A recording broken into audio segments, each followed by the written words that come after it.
ஆனால் ஒரு சில பேர் படத்தை ஃபுல்லாக பார்க்காம வெறுமனே அந்த கட்டை மட்டும் இந்த அறவேக்காடான ஃபெமினிஸ்ட் ஹாட்ஸ்பாட் டூ மச்சோட சக்ஸஸ் மீட்டுக்கு வந்திருக்கேன். மங்காத்தா வராமல் இருந்தா இதை விட ட்ரிபிள் பண்ணியிருக்கோம். ஆனால் நம்ம இவ்வளோ திட்டிருக்கோமே அவரை எப்படி கேட்கறது?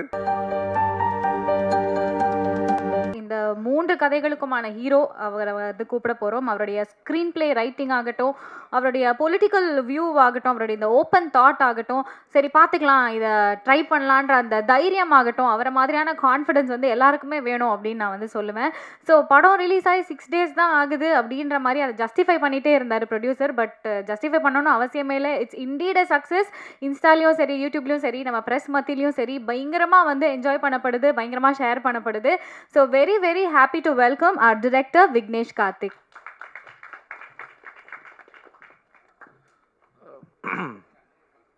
எல்லாருக்கும் வணக்கம். ப்ரெஸ் மீடியா எல்லாருக்கும் வணக்கம். போன வாட்டி நான் அந்த ப்ரெஸ் ஷோலேயே ரொம்ப கம்மியாக தான் பேசினேன். ஏற்கனவே டயர்டாக தான் இருப்பீங்க. ஆனால் இன்றைக்கி கொஞ்சம் லென்த்தாக பேசிக்கலாமா உங்கள் பெர்மிஷனோட? தேங்க்யூ. அண்டு ப்ரெஸ் ஷோவில் வந்து சக்ஸஸ் ஆச்சுன்னா சக்ஸஸ் மீட்டில் ரெண்டு வாட்டி சொன்னேன். அண்ணா அப்போவே சொன்னார், 11 வாட்டி சொல்லிட்டீங்க, சொல்லாதீங்க அப்படின்னாரு. நான் நீங்கள் சொன்ன மாதிரியே வந்துருச்சுன்னா அதுக்கு ரொம்ப நன்றி. Thank you so much. ஸோ படம் ரிலீஸ் ஆகி இன்றைக்கி 6வது நாள். இன்னும் 6 நாள் தான், அதுக்குள்ளே என்ன சக்ஸஸ் மீட்டு? சில பேர் 2 நாள்லேயே பண்ணுவாங்க, 3 நாள்லேயே பண்ணுவாங்க.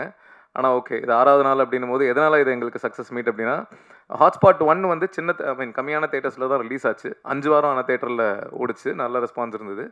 அந்த 5 வாரம் ஹாட்ஸ்பாட் 1 வந்து மொத்தமாக அதோட லைஃப் டைம் கலெக்ஷன் எவ்வளோ இருந்ததோ அதுக்கு டபுள் மடங்கு இது முதல் 4 நாள்லேயே பண்ணிருச்சு. ஸோ மண்டே வரைக்குமே அது பண்ணிருச்சு. ஸோ அந்த வகையில் எங்களுக்கு இது சக்ஸஸ் தான். அதனால் சக்ஸஸ் மீட் கான்ஃபிடெண்ட்டாக தைரியமாக பண்ணுறோம். அண்ட் இந்த சக்ஸஸ்க்கு மிக முக்கியமான காரணம் நம்ம டிஸ்ட்ரிபியூஷன் சைடில் Senthil sir, 5 star Senthil sir. ஒரு கரெக்டான ஒரு நல்ல டிஸ்ட்ரிபியூட்டர் எவ்வளோ முக்கியம் அப்படின்றது இந்த படம் மூலமாக எங்களுக்கு தெரிஞ்சிருக்கு. ரொம்ப நன்றி சார். தேங்க்யூ. ரமேஷ் அண்ணாவுக்கும் ரொம்ப நன்றி. தேங்க்யூ. ஸோ அப்படியே எல்லாரை பற்றியும் பேசிடுறேன். முதல்ல எடிட்டர் முத்து. நான் வந்து எப்படி அப்படின்னா, இன்றைக்கி ஷூட் பண்ணோம் அப்படின்னா 9 to 6 கால் ஷீட் அப்படின்னா நைட்டே போய் எடிட் பார்க்கணும் சார். ரஷ்லாம் கன்வெர்ட் ஆகிட்டு வரணும், அதெல்லாம் எனக்கு தெரியாது, எனக்கு பார்க்கணும் அப்படின்னுவேன். அடுத்த நாள் காலையிலேயே போய் பார்க்கணும் அப்படின்ட்டு உச்சக்கட்டமாக அவனை டார்ச்சர் பண்ணி சாவடிச்சு இன்றைக்கி வரல, அவன் வேறு ஏதோ ஒர்க்கில் இருக்கான். ஸோ அதனால் அவனுக்கு ரொம்ப நன்றி. ஏன்னா இந்த கதையை நீங்கள் பார்த்துருப்பீங்க, 3 கதை. இதில் இந்த ஆர்டரே நாங்கள் நிறைய வாட்டி மாற்றிருப்போம். அதாவது இப்போது கடைசி கதையாக இருக்கிற அஸ்வின் கதை வந்து முதல்ல 2வது கதையாக இருந்தது. ஃபஸ்ட்டு கதையாக இருந்த ரக்ஷன் ஆதித்யா பாஸ்கர் கதை கடைசி கதையாக இருந்தது.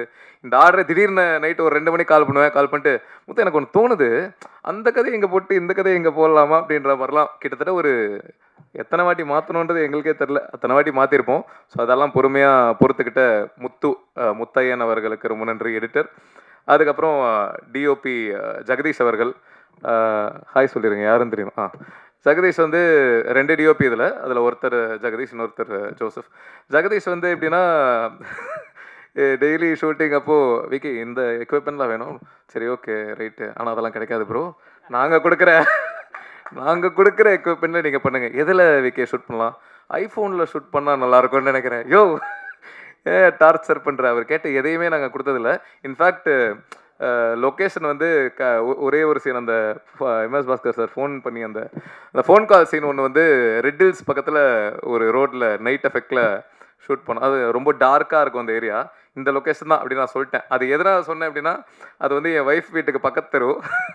அதனால் லொக்கேஷன் காஸ்ட் வந்து எங்களுக்கு ரொம்ப கம்மி, எந்த பிரச்சனையும் இல்லை. அதை தாண்டி அந்த இடம் நான் விஷுவலாக இமேஜின் பண்ணியிருந்தேன், அது இப்படி இருந்தால் நல்லாயிருக்கும். ஒரு மாதிரி சைடில் தண்ணி கிண்ணிலாம் இருந்தது. அதை பார்த்துட்டு ஜெகதீஷ் வந்து, விக்கே என்ன விக்கே இது இங்கே கரெக்டாக வர. நான் சொன்னேன், ப்ரோ உண்மையாக கரெக்டாக இருக்கும், நீங்கள் வேணால் பாருங்கள், படம் முடிச்சுட்டு இந்த லொக்கேஷன் தான் படத்துலேயே ஹைலைட்டு அப்படின்னு சொல்லுவாங்க அப்படின்னு சொன்னேன். அதே மாதிரி படம் ரிலீஸ்க்கு முன்னாடி ப்ரிவியூ 2-3 பேர் போட்டு காமிச்சும் போது பார்த்துட்டு அந்த லொக்கேஷன் ஹைலைட்டுங்க அப்படின்னு சொன்னாங்க. நைட்டு 12 மணிக்கு கால் பண்ணி சொன்னேன், ஞாபகம் இருக்கா? ஆனால் நீங்கள் ஃபோன் எடுக்கல வழக்கம் போல். ஸோ அந்த வகையில் அவர் கூட ஒர்க் பண்ணது ரொம்ப நன்றி. ரொம்ப சந்தோஷம். ரொம்ப ஃப்ரெண்ட்லியான ஒரு டிஓபி. அப்புறம் ஜோசப் வந்து எனக்கு திட்டம் 2 நான் பண்ணும்போது அதில் அசிஸ்டன்ட் கேமராமேனா மானிட்டர் முன்னாடி நான் உட்காந்துருப்போம். அவனுங்க வந்து இந்த ஃபோக்கஸ் பார்ப்பான், வந்து நல்லா ஜிம் பாடி மாதிரி இருப்பான், அப்படியே சைலண்ட்டாக இருப்பான், சிரிக்கவே மாட்டான். அந்த விஜிபிஎல்லாம் சிரிக்காமல் இருப்பாங்கல்ல, அந்த மாதிரி தான் இருப்பான். ஏன்டா இப்படி இருக்கான் இவன் அப்படின்ற மாதிரி ஃபீல் ஆகும். அங்கே இருந்து 2019 நினைக்கிறேன், அங்கேருந்து இப்போது 2026, இப்போ எனக்கு என் லைஃபோட ஒன் ஆஃப் மை பெஸ்ட் ஃப்ரெண்ட்ஸில் ஒருத்தனாக அந்தளவுக்கு மாறி இருக்கும். அண்ட் இந்த படத்தில் அவனை டிஓபியாக போடும்போது ஒரு சில பேர் அவனை பயங்கர நெகட்டிவாலாம் பேசினாங்க முன்னாடி. ஸோ அவங்களுக்கு நீ வந்து ப்ரூவ் பண்ணிட்டே ஜோசப், அது எனக்கும் சந்தோஷம்.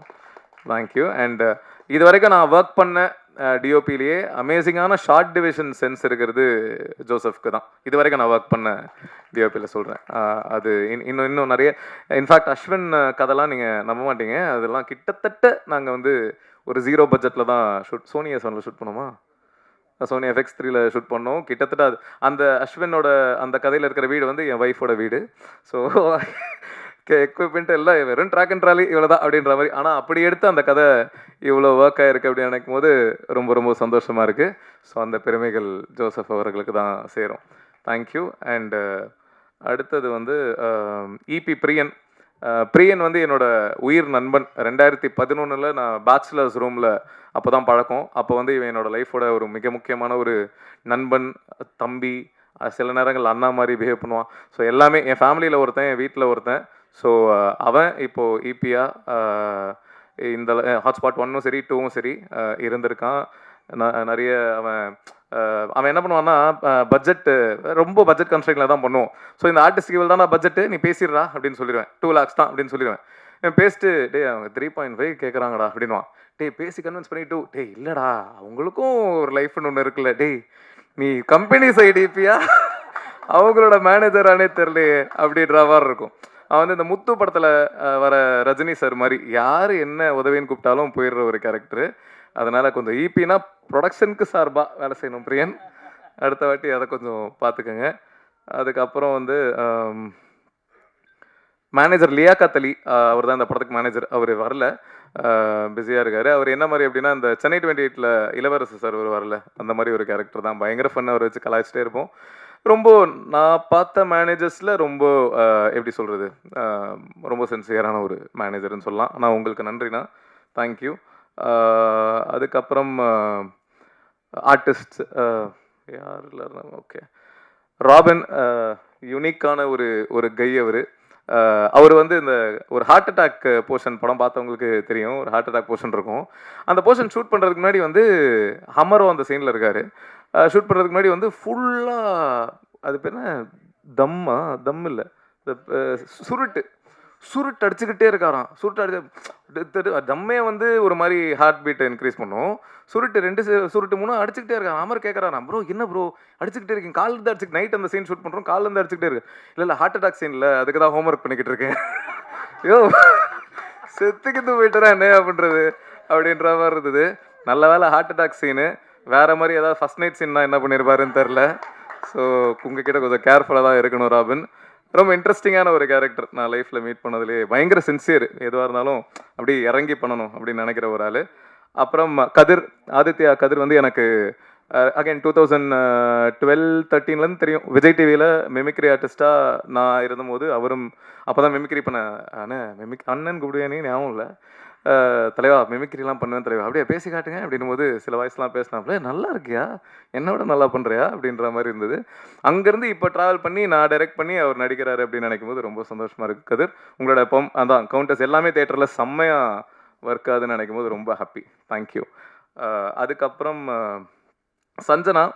சஞ்சனா வந்து இன்னும் ரொம்ப சின்ன பொண்ணு தான் அவங்க. ஷீஸ் ஏன்னா எப்பயுமே ஐயோ அது அப்படி ஆயிருமா, இது இப்படி ஆயிருமா சார், இது இப்படி இருக்கும். இன்றைக்கி ப்ரெஸ் மீட்க்கு வரதுக்கே சார் நான் எப்படி ஹோம்லியாக சல்வார் போட்டு வரவா, ப்ரெஸ் ஏதாவது கேள்வி கேட்பேன், ப்ரெஸ்ஸப் உங்களை பார்த்து எவ்வளோ பயப்படுறாங்க தெரியுமா, ஏதாவது இடக்கு முடக்கா கேட்டுருவாங்களா அப்படின்ட்டு அதெல்லாம் ஒன்றும் இல்லைங்க, ஜாலியாக வாங்க பார்த்துக்கலாம், ப்ரெஸ்ஸெல்லாம் நம்ம ஆட்கள் தானே அப்படின்னு சொல்லி நான் தான் அவங்கள இது பண்ணேன். ஸோ அந்த வகையில் இன்னும் தமிழ் சினிமாவுக்கு தமிழ் பேசுகிற ஒரு அழகான ஒரு ஹீரோயினாக கூடிய சீக்கிரம் நீங்கள் வருவீங்க, வாழ்த்துக்கள்.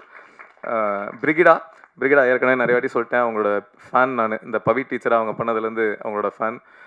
ஸோ ஃபைனலி 2-3 ப்ராஜெக்ட்ஸ் நாங்கள் பண்ணலாம் அப்படின்னு பேசியிருந்தோம். ஃபைனலி இந்த ப்ராஜெக்ட் நடந்துருச்சு. ஆனால் ரொம்ப சின்ன, ஆக்சுவலி அவங்க கிட்ட சொல்லும் போது கொஞ்சம் பெருசாக இருந்தது, அதை கொஞ்சம் சுருக்கிட்டோம். ஸோ ரொம்ப சின்ன ரோலாக போயிடுச்சு, கொஞ்சம் சுருக்கிட்டோம். கண்டிப்பாக ஃப்யூச்சரில் I would like to do a bigger role with you. Bhavani Sri, அவங்களுக்கும் எனக்கும் அவங்க ஃபேமிலிக்கும் எனக்கும் ஒரு பூர்வ ஜென்மத்தை பந்தவருக்கு நினைக்கிறேன். ஏன்னா என்னோட முதல் படம் எத்தனை பேருக்கு தெரியும் தெரில, அந்த படம் ஒரு மிகப்பெரிய டிசாஸ்டர். அதை நான் வந்து அறியா வயசில் பண்ண தெரியா தப்பு, ஏண்டா தலையில் என்ன வைக்கல அந்த படத்தில் பேர். அந்த படத்துக்கு அப்புறம் நான் நிறைய எப்படி சொல்கிறது, நிறைய பாதிப்புகள், அசிங்கங்கள் அதெல்லாம் கடந்து அதை மாற்றுறதுக்கு தான் யோர் ஷேம்ஃபுல்லி 1-2 அப்படின்ற அந்த ஷார்ட் ஃபிலிம்ஸ்லாம் பண்ணி, அந்த ஷார்ட் ஃபிலிம்க்கு அப்புறம் என்னோட கரியர் மாறி திட்டமிரண்டு அங்கேருந்து. ஸோ அந்த படத்தை வந்து அத்திப்பட்டி கிராமம் மாதிரி அழிச்சிடலாம், அந்த முத படத்தை. ஆனால் அந்த படத்தை ப்ரொடியூஸ் பண்ணது வந்து பவானி ஸ்ரீயோட அம்மா, ஏஆர் ரெஹானா மேம், ஜிவி பிரகாஷோட அம்மா. ஸோ அவங்க தான் ப்ரொடியூஸ் பண்ணாங்க. அப்படி ஒரு டிசாஸ்டர் படம் கொடுத்துட்டு அதுக்கப்புறம் ஜிவி பிரகாஷை வச்சு அடியே படம் பண்ணதே எனக்கு பயங்கர, ஏன்னா இப்படி ஒரு சம்பவத்தை பண்ணிட்டு இப்படி நம்ம இவரை வச்சு டைரக்ட் பண்ணுறோமே அப்படின்ற மாதிரி இருந்தது. அதுவே எனக்கு பயங்கர ஹாப்பியாக இருந்தது. அண்ட் அந்த படம் அடியே ஹிட்டு தான், உங்களுக்கு தெரியும். கமர்ஷியலி தேட்டரிக்கலாவும் சரி, ஓவரால் ப்ரொடியூசருக்கு போட்ட காசுக்கு டபுளுக்கு மேலே வந்துருச்சு. ஸோ அதுக்கப்புறம் வந்து பவானி ஸ்ரீக்கு கதை சொல்ல போனபோது கதை கேட்டு அவங்க பிடிச்சிருக்குன்னு சொல்லிட்டு, எங்கள் ஃபேமிலியில் நீங்கள் ஒருத்தரை விடலை, இன்னும் ஒருத்தர் தான் பாக்கி, ரஹ்மான் சார் அப்படின்னாங்க. அதுவும் கூடிய சீக்கிரம் நடந்துருச்சுன்னா நல்லாயிருக்கும் Bhavani. Very very happy working with you.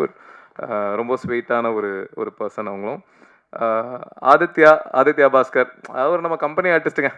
ஆனால் நாளைக்கு ஷூட்டிங் வரீங்களா ப்ரோ அப்படின்னா அந்தளவுக்கு ஒரு ரேப்போ, பயங்கர ஸ்வீட்டு. அவரை பற்றி நிறைய பேசிட்டேன். இப்போ ஒல்லி ஆயிட்டாப்புல, ஏதோ படம் கேரக்டருக்காக ஏதோ ஸ்கூல் பையன் மாதிரி ஏதோ ரோல் பண்ணுறாப்புலன்னு நினைக்கிறேன். அதுக்காக பயங்கரமாக ஒல்லி ஆயிட்டாப்புல. ஆனால் இந்த படத்தில் இருக்கும்போது அவர் ஒரு கருப்பா கலையா அழகா அப்படின்ற ஒரு ஃபேஸ் இருக்குல்ல. ஸோ எனக்கு இன்னும் ஒரு 3-4 இயர்ஸ், அவர் இன்னும் சின்ன பையனாக இருக்கார்ல, ஒரு 3-4 இயர்ஸ்க்கு அப்புறம் ரொம்ப சூப்பரான ஒரு ஹீரோ மெட்டீரியலாக விஷால் சார்லாம் வந்தபோது ஒரு ஜோனில் இருப்பார்ல. ஸோ அந்த மாதிரி ஒரு செம்மையான ஒரு ஹீரோ மெட்டீரியலாக கண்டிப்பாக வர்றதுக்கான எல்லா ஃபீச்சர்ஸும் இருக்குது. ஸோ அதுக்கு வாழ்த்துக்கள். ஹீரோ ஆனதுக்கப்புறம் டேட்டு கொடுங்க, பெரிய ஹீரோ ஆனதுக்கப்புறம் டேட்டு கொடுங்க கண்டிப்பாக. வாழ்க்கை வாயும் இப்படி பேசுகிறவங்கள தான் நம்பக்கூடாது. அடுத்து வந்து ரக்ஷன், அப்படியே காப்பி பேஸ்ட் பண்ணிடலாம். நம்ம ஆதிக்கு என்ன சொல்கிறோமோ அது அப்படியே ரக்ஷன் எக்ஸாக்டாக. ஏன்னா 2 பேரும் கிட்டத்தட்ட ஒரே மாதிரி தான். ரக்ஷன் ஷூட்டிங் ஸ்பாட்டில் வந்து ஒரு போக்கிரி விஜய் சார் மாதிரி தான். என்ன போய் ப்ரோ இந்த மாதிரி பண்ணலாம் ப்ரோ, ஓகே ப்ரோ, சரி ப்ரோ, ஃபுல் டைம் இந்த சோனில் தான் இருப்பார். எப்படி ஒரு மனுஷனால் 24 மணி நேரம் இப்படி இருக்க முடியுதுன்னு எனக்கு தெரில. அந்த வித்தையை எனக்கும் கொஞ்சம் கற்றுக் கொடுத்தீங்கன்னா நல்லாயிருக்கும். ரொம்ப ஜாலி அவரோட ஒர்க் பண்ணதாக தான். அவர் ஷூட்டிங் மாதிரியே இருக்காது, ரொம்ப ஜாலியாக அவங்க பாட்டுக்கு ஃபன் பண்ணிக்கிட்டு இருப்பாங்க. என்னெல்லாம் என்ன கலாய்ச்சாங்கன்னு தெரில, ஃபுல்லாக சிரிச்சுக்கிட்டே தான் இருப்பாங்க. அதுக்கப்புறம் அஸ்வின் அவர்கள், அஸ்வின் அந்த உங்கள் எல்லாருக்கும் தெரிஞ்சிருக்கும் அந்த ஆடியோ லான்ச்சு. அந்த ஆடியோ லான்ச்சில் அவரை திட்டின பல பேரில் நானும் ஒருத்தன். அவரை கண்டபடி திட்டிருக்கேன், எப்படி இப்படி பேசலாம் அப்படிலாம் பயங்கரமாலாம் திட்டிருக்கேன். அதுக்கப்புறம் எங்களுக்கு ஹாட்ஸ்பாட் 1க்கே நாங்கள் அவரை கேட்டோம். அப்போது சில விஷயங்கள்னால ஓகே, அது ஆக்சுவலி அந்த ஆடியோ லான்ச்சுக்கு முன்னாடி இப்போ கேட்டோம். அதுக்கப்புறம் தான் அது பண்ண முடியாமல் போயிடுச்சு. அதுக்கப்புறம் அதுக்கப்புறம் தான் அந்த ஆடியோ லான்ச் நடந்தது. அதுக்கப்புறம் தான் திட்டி அந்த ஜோனில் இருந்தோம். அதுக்கப்புறம் 1.5 வருஷம் கிட்ட ஆயிடுச்சு. அப்புறம் இந்த கதை வேற ஒரு கதை பண்ணும்போது சரி இந்த கதைக்கு அஸ்வினை கேட்கலாமா அப்படின்ற மாதிரி இருந்தது. ஆனால் நம்ம இவ்வளோ திட்டிருக்கோமே அவரை எப்படி கேட்குறது, கேட்கலாமா வேணாமா அப்படின்ற தாட்லாம் எங்களுக்குள்ளேயே இருந்தது. சரி பரவாயில்ல, 1.5 வருஷம் ஆயிடுச்சு, 2 வருஷம் ஆயிடுச்சு. People evolve. எல்லாருமே அது தெரியாமல் ஒரு ஃப்ளோவில் ஒரு எந்தூசியாசமில் நானே நிறைய சம்மந்தமே இல்லாமலாம் பேசியிருக்கேன். ஸோ எல்லாருமே பீப்புள் சேஞ்சில். ஸோ அதனால் அவர் அதை கண்டிப்பாக தெரிஞ்சு பண்ணல. அது இட் வாஸ் எப்படி ஒரு ஓவர்வெல்மிங் மூமெண்ட்டில் அவர் அறியாமல் நடந்த ஒரு விஷயம் தான் அப்படின்றது எனக்கு அப்படிதான் இருந்திருக்கும் அப்படின்ற ஒரு புரிதல்ல. சரி ஓகே சும்மா கேட்போம் அப்படின்னு சொல்லிட்டு கால் பண்ணேன். இந்த மாதிரி ஒரு கதை சொல்லணும் அப்படின்னு சொல்லிட்டு சொன்னேன், மீட் பண்ணலாம் அப்படின்னா. அப்போ அவர்கிட்ட சொன்னேன், ப்ரோ உங்களை எப்போ அந்த ஆடியோ லான்ச்சில் எப்படி நிறைய பேர் திட்டினாங்களோ அதில் திட்டினா பல பேரில் நானும் ஒருத்தன். எனக்கும் உங்கள் மேலே பயங்கர கோவம் இருந்தது. நானும் உங்களை கண்டபடி திட்டிலாம் இருக்கேன். இதை நான் உங்ககிட்ட இப்போயே சொல்லிடுறேன். ஏன்னா அதுக்கப்புறம் யாராவது உங்ககிட்ட வந்து இதை சொல்லி அப்படின்னு இருக்கக்கூடாதுன்றதுனால அப்போவே நான் ஃபுல்லாக கிளியராக சொல்லிவிட்டு, ஆனால் இப்போ நீங்கள் அதை புரிஞ்சிருப்பீங்கன்னு நினைக்கிறேன் அப்படின்னு சொல்லி தான் மீட் பண்ணும்போது அதை சொன்னேன். சொல்லிவிட்டு அதுக்கப்புறம் கதை சொன்னேன். கதை சொன்னதுக்கப்புறம் அது பிடிச்சி அது பண்ணுற மாதிரி தான். அதுக்கப்புறம் ஆனால் ஹாட்ஸ்பாட் 2 ஹேப்பன்டு. ஸோ அஸ்வின் அதான் ஏற்கனவே சொல்லிட்டாங்க, நான் காலைல 5:30 மணிக்கு வந்தார்ல, அதுதான் அவர் வந்து உச்சக்கட்ட சின்சியரு, பயங்கர பங்க்சுவல். நானே ஜென்ரலி பயங்கர, அதாவது நான் வந்து இப்போ ஒரு மீட்டிங் 2 மணிக்கு அப்படின்னா என் அப்பா வந்து என்னை முன்னாலாம் என்ன பண்ணுவார்னா, அப்போ மீட்டிங்லாம் இல்லை, அப்போது எங்கேயாவது ஒரு இடத்துக்கு 2 மணிக்கு போனோம் அப்படின்னா என் அப்பா என்னை 11:30 மணிக்கெலாம் கூப்பிட்டு போயிடுவார். அப்பா என்னப்பா அப்படின்னா, இல்லைடா சீக்கிரம் போயிடுறது எப்பயும் நல்லது, ஏன்னா நீ 2 மணிக்கு போகணும் அப்படின்றத கால்குலேட் பண்ணிட்டு போகும்போது டிராஃபிக்கில் லேட் ஆகிட்டு அப்படின்னா உனக்கு பயங்கர டென்ஷன் ஆயிரும், அதனால் எப்பயுமே சீக்கிரம் போகிறது நல்லது அப்படின்னு. நான் 2 மணினா இப்போ 1 மணிக்கு அந்த மாதிரி போயிடுற ஒரு ஆள். எனக்கு எக்ஸாக்டாக நான் எப்படி இருப்பேனோ அதே மாதிரி ஒரு மீட்டர் தான் பங்க்சுவாலிட்டி ஃபாலோ பண்ணுறதுல. இதில் ஒரு நாள் என்ன இருக்குது, 3 மணிக்கு ஷூட்டிங்கு ஈசிஆரில். அவர் வீடு அங்கேருந்து கிட்ட தான். ஸோ ஒரு 15 மினிட்ஸ் தான். நாங்கள் ஷூட் பண்ணிருக்கோம். அவர் 3 o'clock வர வச்சிடலாம் கால் டைம். அதுக்கப்புறம் நம்ம 5க்கு கூட ஷார்ட் வச்சுக்கலாம். ஆனால் வர வச்சிடலாம் அப்படின்னு சொல்லிட்டு கார் அமிச்சிட்டோம் அவருக்கு. இது வந்து அதுக்கப்புறம் நான் கேள்விப்பட்ட விஷயம். ஸோ கார் போயிடுச்சு. இவர் காரில் ஏறிட்டார். 2:45 பிக்கப்பு ஏறிட்டார் போல். வந்துட்டு இருக்காரு. ஒரு 5 நிமிஷம் வந்ததுக்கப்புறம் தான் இவர் காஸ்டியூமை வீட்டிலேயே வச்சுட்டாருன்றதை ரியலைஸ் பண்ணியிருக்காரு போல். உடனே டிரைவர் அண்ணா கிட்ட வந்து, அண்ணா நான் காரை திருப்புங்கண்ணா அப்படின்னு சொல்லிட்டு காரை திருப்பி ஃப்ளாட் வாசலில் நிற்க வச்சுட்டான்னா, காரை எடுக்க சொல்லுவாங்க, யார் சொன்னாலும் போயிடாதீங்க, இங்கேயே வெயிட் பண்ணுங்க அப்படின்னு சொல்லிட்டு அடிச்சு பிடிச்சி வீட்டுக்குள்ளே ஓடி ட்ரெஸ் எடுத்துகிட்டு அப்படியே மூச்சு வாங்க காரில் ஏறி, அண்ணா சீக்கிரம் போங்க அப்படின்னு சொல்லிட்டு டிரைவர் அப்படியே ஒரு மாதிரி பார்த்துருக்காரு. அதுக்கப்புறம் வந்து ஸ்பாட்டில் இறங்கியிருக்காரு. என்ன அப்படின்னா 3 மணிக்கு சொல்லியிருக்காங்கன்னா நான் 3 மணிக்கு அங்கே இருக்கணும், எதனாலையும் லேட் ஆகிடக்கூடாது அப்படின்ற அந்த பங்க்சுவாலிட்டி வந்து உண்மையாகவே சூப்பர். இது வந்து எனக்கு எப்படி தெரிஞ்சது அப்படின்னா, அந்த டிரைவர் வந்து வேற ஒருத்தர்கிட்ட சொல்லி, அவர் வந்து நம்ம ஈபி கிட்ட சொல்லி, ஈபி என்கிட்ட சொல்லி, அதுக்கப்புறம் இதெல்லாம் முடிஞ்சு ஷூட்டிங்லாம் முடிஞ்சு ஒரு 10-15 நாள் கழிச்சு நான் காலில் அவர்கிட்ட இதை கேட்டேன். கேட்கும்போது, ப்ரோ என்ன ஏதாவது ஆள் வச்சு ஃபாலோ கீழே பண்ணுறீங்களா, எப்படி இதெல்லாம் உங்களுக்கு அப்படின்னா, இல்லை ப்ரோ சினிமாவில் அதெல்லாம் தெரிஞ்சிரும்ல அப்படின்ற மாதிரி தான் இருந்தது. ஸோ இந்த sincerity will take you places bro. அவர் பார்க்கறதுக்கு தான் கொஞ்சம் சீன் போடுற மாதிரி, ஜென்ரலாகவே கொஞ்சம் அப்படி என்னையுமே ஸ்கூல் டைம்லலாம் அப்படி காலேஜ் டைம்லலாம் சொல்லியிருக்காங்க, நீங்கள் சீன் போடுற ஆளுன்ற மாதிரி நினச்சேன், பழகினதுக்கப்புறம் தான் தெரிஞ்சது நீ ஒரு டம்மி பீஸ்ன்னு அப்படின்னு. அந்த மாதிரி தான் அவர் டம்மி பீஸ்ன்னு சொல்ல. பட் பார்க்கும்போது பழகிறதுக்கு முன்னாடி ஒரு எனக்கும் அப்படி தான் இருந்தது.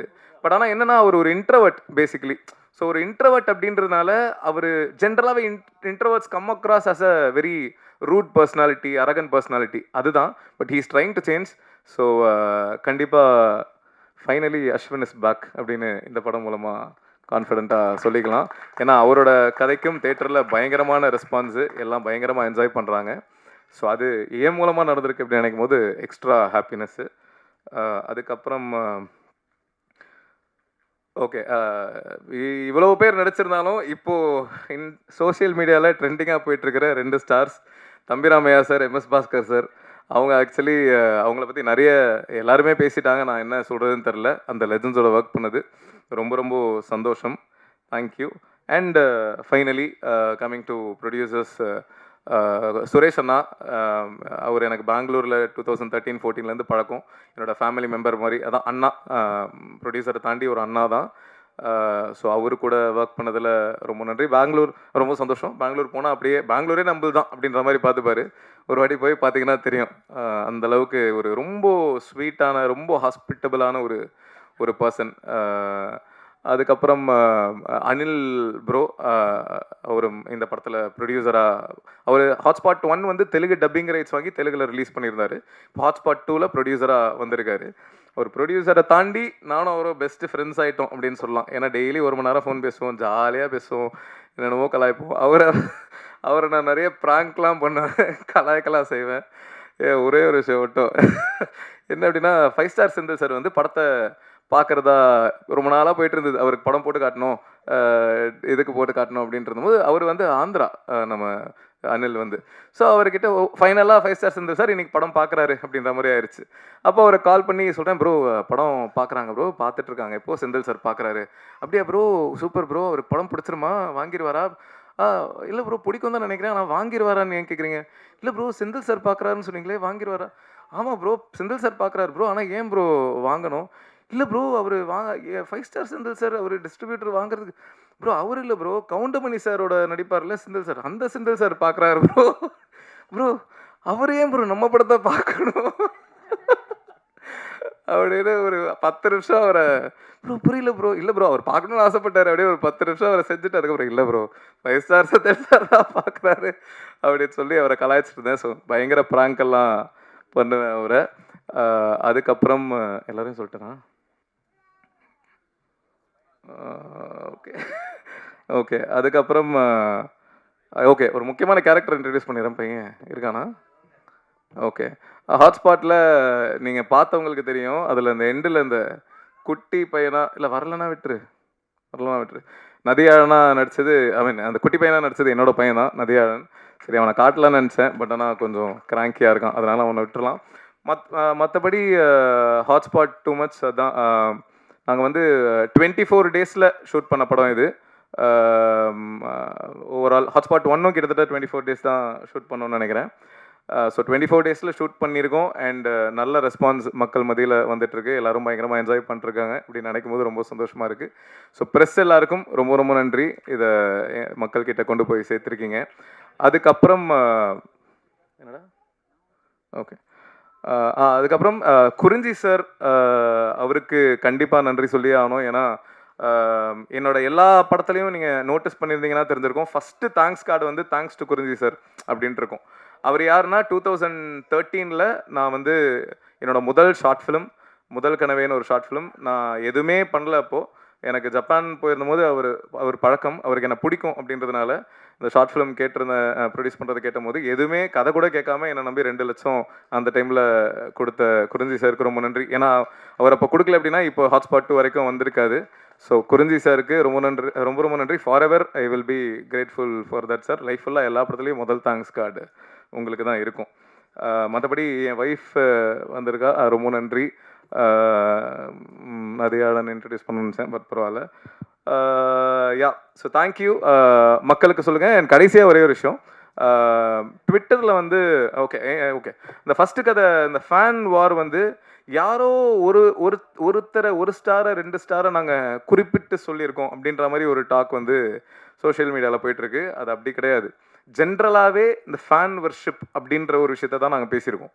அதை 2 ஸ்டார்ஸ் மூலமாக சொன்னால் அது நல்லாயிருக்கும், ஈஸியாக புரியுன்றதுக்காக தான் சொல்லியிருக்கோம். அதாவது இந்த ஜென்ரல் ஃபேன் வர்ஷிப்ன்றது, இப்போ தோனி ஃபேன்ஸ் வந்து கோலியை திட்டுறாங்க, கோலி ஃபேன்ஸ் தோனியை திட்டுறாங்க, ஒரு மியூசிக் டைரக்டரோட ஃபேன்ஸ் இன்னொரு மியூசிக் டைரக்டர் திட்டுறாங்க.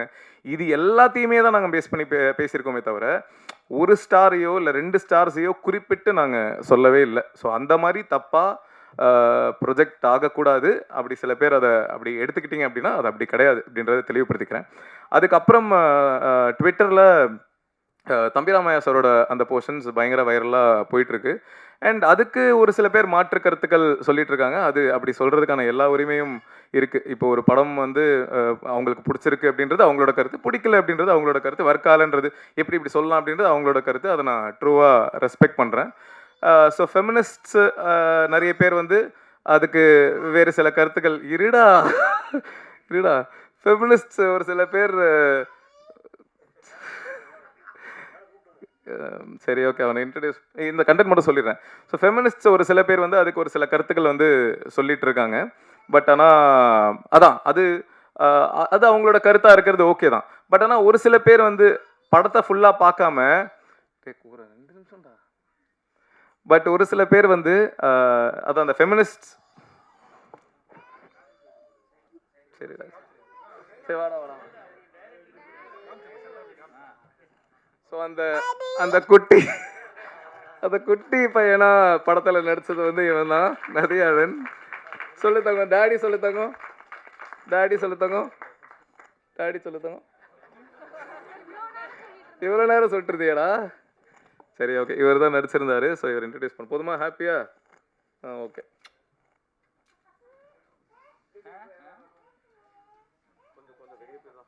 அதான் அந்த ஒரே ஒரு விஷயம் மட்டும் கிளாரிஃபை பண்ணிடணும்னு நினச்சேன். அதான் அந்த தம்பிராமையா சார் கதை அந்த போர்ஷன் மட்டும் ஒரு சில போர்ஷன் மட்டும் கட் ஆகி இன்டர்நெட்டில் வைரலாக போயிட்டுருக்கு. அது ஒரு சில பேர் பிடிச்சிருக்கு, நல்லா இருக்குது அப்படின்னு பேசிட்டுருக்காங்க. ஒரு சில பேருக்கு மாற்று கருத்து இருக்குது. அதை நான் ட்ரூவாக ரெஸ்பெக்ட் பண்ணுறேன். ஏன்னா அதான் கருத்து சொல்கிறதுக்கு எல்லாருக்குமே உரிமை இருக்குது. ஆனால் ஒரு சில பேர் சில ஃபெமினிஸ்ட்ஸ்க்கு அவங்களோட கருத்து இருக்குது. அகைன் அதையும் நான் ரெஸ்பெக்ட் பண்ணுறேன். ஆனால் ஒரு சில பேர் படத்தை ஃபுல்லாக பார்க்காம வெறுமனே அந்த கட்டை மட்டும், அந்த ஒரு 2 நிமிஷம் கட்டு வீடியோவை மட்டும் பார்த்துட்டு சில சூடோ ஃபெமினிஸ்ட் அப்படின்னாலே இந்த அறவேக்காடான ஃபெமினிஸ்ட்ஸ் அப்படின்னு சொல்லலாம். ஏன்னா அதுக்கு அர்த்தம் அதுதான். ஸோ அவங்க வந்து படத்தை ஃபுல்லாக பார்க்காம வெறும்னா அந்த சின்ன கட்டை மட்டும் பார்த்து மாற்று கருத்துக்கள் சொல்லிட்டு இருக்காங்க. அவங்கக்கிட்ட நான் ஒரே ஒரு விஷயம் தான் சொல்லிக்கிறேன், நீங்கள் படத்தை ஃபுல்லாக பாருங்கள். ஃபுல்லாக பார்த்துட்டு அப்போவும் உங்களுக்கு வந்து படம் அப்போ பிடிச்சிருக்கு, அப்போது இல்லை கரெக்டாக தான் பேசியிருக்கான், கரெக்டாக தான் சொல்லியிருக்கான் அப்படின்னா ஓகே, அதை சொல்லுங்கள். அப்படி இல்லை அப்போ பார்த்துட்டு உங்களுக்கு ஒர்க்கால இல்லை தப்பாக தான் சொல்லியிருக்கான் அப்படின்னா அதை நான் ஏற்றுக்கிறேன், படம் கேவலமாக இருக்குது அப்படின்னு கூட சொல்லுங்கள், அதை நான் ஏற்றுக்கிறேன். ஏன்னா அது உங்களுக்கு முழு உரிமை இருக்குது. ஆனால் எப்படி நீ சொல்லுவ அப்படின்னு கேட்கறதுக்கு உங்களுக்கு உரிமை கிடையாது. ஏன்னா எப்படி உங்களுக்கு வந்து என்ன கேள்வி கேட்கறதுக்கு உரிமை இருக்கோ அதே மாதிரி நான் நினைக்கிறத எடுக்கிறதுக்கு ஒரு கிரியேட்டராக எனக்கு உரிமை இருக்குது. ஸோ அதை நான் இங்கே தெளிவாக சொல்லிக்கிறேன். நான் என் மனசாட்சிக்குட்பட்டு எனக்கு தெரிஞ்ச வரைக்கும் நிறைய பேர் கூட டிஸ்கஸ் பண்ணி அதை எவ்வளோ கரெக்டாக, எவ்வளோ தப்பாக ஆகாத மாதிரி, எவ்வளோ சோஷியலி ரெஸ்பான்சிபிளாக எடுக்கணும்னு நினச்சி தான் நான் எடுத்திருக்கேன். ஸோ அகைன் முன்னாடி சொன்ன மாதிரி ஸோ ஒரு கிரியேட்டராக எனக்கு அதை நான் நினச்சதை எடுக்கிறதுக்கு எல்லா உரிமையும் இருக்குது அப்படின்றத ஸ்ட்ராங்காக சொல்லிக்கிறேன். So thank you. மற்றபடி மக்கள்கிட்ட கொண்டு போய் சேருங்க, நல்லதே நடக்கும். வெற்றி நிச்சயம். தேங்க்யூ. பிஆர்ஓ வேலு அவருக்கு மறுபடியும் அப்புறம் கொண்டுருவான். ஸோ பிஆர்ஓ வேலு அவர்களுக்கும் நன்றி. தேங்க்யூ. இவ்வளோ நேரம் பொறுமையாக இருந்த உங்கள் எல்லாருக்கும் ரொம்ப ரொம்ப நன்றி. சாரி மீன் என்னோட டைரக்ஷன் டீம் கிஷோர், ஏழுமலை, மாதவன், பிரபா, கஜஸ்ரீ, தபிதா, வேற அவங்க எல்லாருக்கும் ரொம்ப ரொம்ப நன்றி. ஏன்னா அவங்க தான் எல்லாருமே இப்போ ஸ்டேஜுக்கு கூப்பிடுற அளவுக்கு டைம் உங்களுக்கு பொறுமையும் இருக்காது, அதனால் வேணாம். ரைட். ஸோ அதனால் தேங்க்யூ ஸோ மச். ரொம்ப நன்றி. சொல்லுங்கண்ணா. கண்டிப்பாக வரும்ண்ணா. வெற்றி ஆச்சுன்னா வரும்னு சொன்னேன், இப்போ வெற்றி ஆயிடுச்சு, அதனால 3 கண்டிப்பாக வரும்ண்ணா. Thank you so much. தேங்க்யூ. சொல்லுங்கண்ணா. அண்ணா உட்காந்துரும்.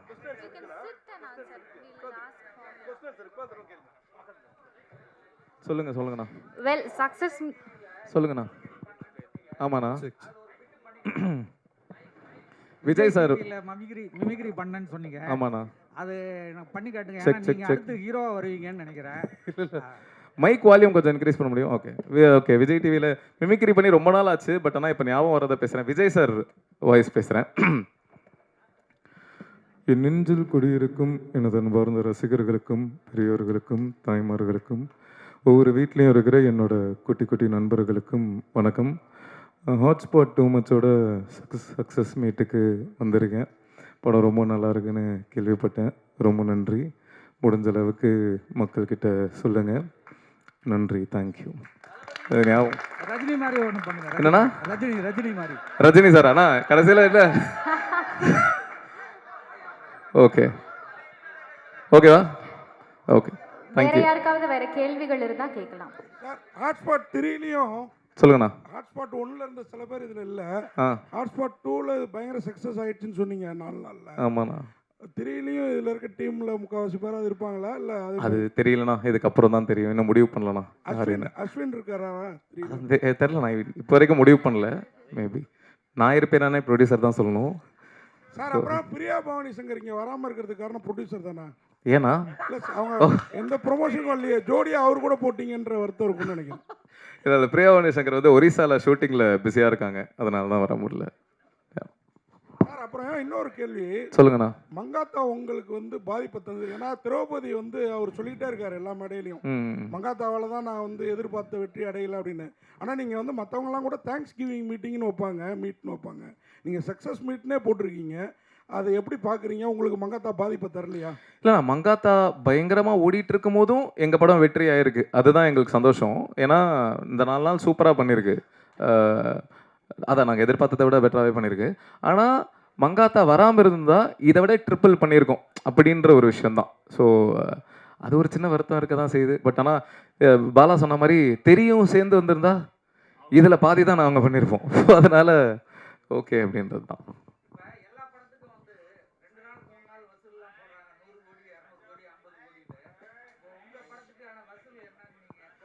வசூல் போடுறது ப்ரொடியூசர் தான் போடணும். அவங்க மேபி இந்த வாரத்தில் போடலாம். 100 கோடிலாம் இல்லைண்ணா, என்னண்ணா அநியாயமா இல்லையா? ஓகேண்ணா. தேங்க்யூண்ணா. Thank you so much. ஒரு பிக்சர் மொமெண்ட் படத்தோட டீமோட சேர்ந்து